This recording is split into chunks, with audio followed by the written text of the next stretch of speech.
Poetry மாதிரி இருந்துச்சு, ஒரு போயம் ஃப்ளோ ஆகிற மாதிரி இருந்துச்சு. படம் பேர் ஃப்ளோ, பட் ஒரு போயம் அப்படியே ஸ்க்ரீனில் அப்படியே ஒரு உருவம் எடுத்து அப்படியே விஷுவலாக நமக்கு ஃப்ளோ ஆகிற மாதிரி அவ்வளோ ஒரு அழகான ஒரு தியேட்ரிக்கல் எக்ஸ்பீரியன்ஸ் ஒன்று. வணக்கம், பேரன்புடன் உங்கள் விஜயன். இன்னைக்கு வந்து நம்ம ஃப்ளோ இந்த திரைப்படத்தோட தான் பார்க்க போகிறோம். இந்த வருஷம் ஆஸ்கரில் பெஸ்ட் அனிமேட்டட் ஃபில்மாக அவார்டு வாங்கின ஒரு திரைப்படம். படத்தோட சின்ன ஒரு ஃப்ளாஷ்பேக் போயிட்டு வந்துடுவோம். இது வந்து கிட்டத்தட்ட ஒரு 5.5 வருஷம் இந்த படத்தை கிரியேட் பண்ணியிருக்காங்க. 1.5 மணி நேரம் படம்.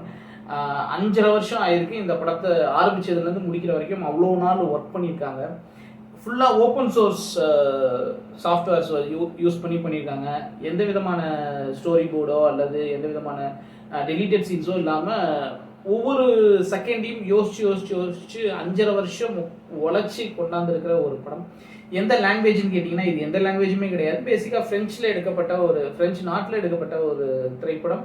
ஆனால் வந்து இதில் டைலாகே கிடையாது, மியூசிக் இருக்குது, நேச்சுரல் சவுண்டு இருக்குது. படத்தோட கதை என்ன அப்படின்னா, ஒரு பிளாக் கேட்டு, சர்வைவல் ஆஃப் த ஃபிட்டர்ஸ் தான் படத்தோட கான்செப்ட். ஒரு பிளாக் கேட்டு, ஒரு பிரளயம் ஏற்படுது. அதில் எங்கே பார்த்தாலும் உலகம் முழுக்க எங்கே பார்த்தாலும் தண்ணி நிறையுது. அப்போது மனிதர்கள் எல்லாமே அழிஞ்சு போயிடுறாங்க. மிருகங்களும் பறவைகளும் மட்டும் எஞ்சி இருக்கிற அந்த ஒரு சூழ்நிலையில் இந்த பிளாக் கேட் இருக்கிற இடத்துக்கு அந்த பிரளயம் வருது. ஃபுல்லாக தண்ணியால் நிரம்புது. அப்போது சர்வைவலுக்காக அந்த கேட்டை இடம் பெயர்ந்துக்கிட்டே இருக்குது. அந்த இடம் பெயர்ந்துக்கிட்டே இருக்கும்போது நடுவில் நிறைய பேரை சந்திக்குது. நிறைய மிருகங்கள், பறவைகள் எல்லாரையும் சந்தித்து நிறைய ஆபத்துகளை எதிர்கொண்டு எப்படி அது சர்வைவ் ஆகுது அப்படிங்கிறது தான் படத்துடைய கதை. கிட்டத்தட்ட ஒரு ஹியூமன் மனிதர்களோட சர்வைவல் மூவி எப்படி இருக்குமோ அப்படி தான் இந்த முழு படமுமே இருக்குது. டைலாக்ஸ் கிடையாது. அனிமேஷனில் இருக்கிற மிருகங்கள் தான். அனிமேஷன் ரொம்ப பேசிக்கான அனிமேஷன், நம்ம டிஸ்னி மாதிரியான அனிமேஷன்லாம் கிடையாது. ஆனாலும் அந்த விலங்குகளோட உணர்வுகள் வந்து நமக்கு அவ்வளவு தெளிவாக பிரதிபலிக்குது. நான் திரையரங்கில் தான் பார்த்தேன். ரொம்ப நாளைக்கு முன்னாடி திரையரங்கில் ரிலீஸ் ஆகிடுச்சு. இன்னமும் திரையரங்கில் ஓடிட்டு தான் இருக்குது.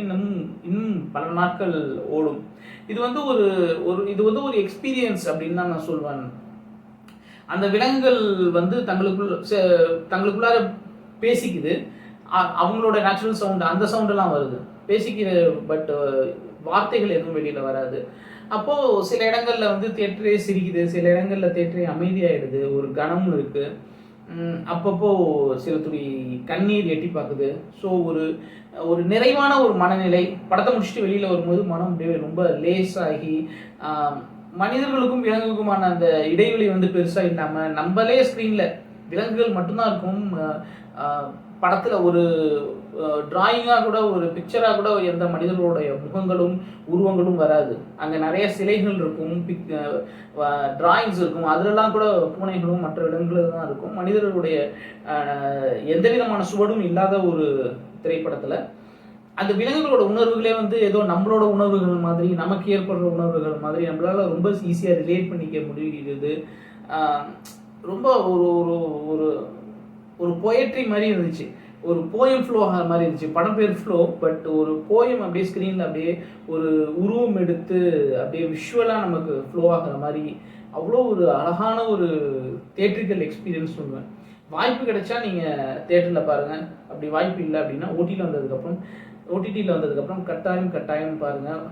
ஒரு மாதிரி அமைதியான ஒரு சூழ்நிலையில் உட்காந்து ஒரு தியான நிலைக்கு போய் பார்த்தீங்க அப்படின்னா அது உங்களோட மனசை வந்து அவ்வளோ ஒரு லேஸ் ஆக்கிடும். அவ்வளோ ஒரு நல்லா இருக்கும் பார்க்கறதுக்கு. அவ்வளோதான். It's just an experience. இந்த வருஷம் பிடிச்சி லைக் பண்ணுங்கள், ஷேர் பண்ணி, கமெண்ட் பண்ணுங்கள், நம்ம சேனல் சப்ஸ்கிரைப் பண்ணுங்கள். அன்பே பகிர்வோம்.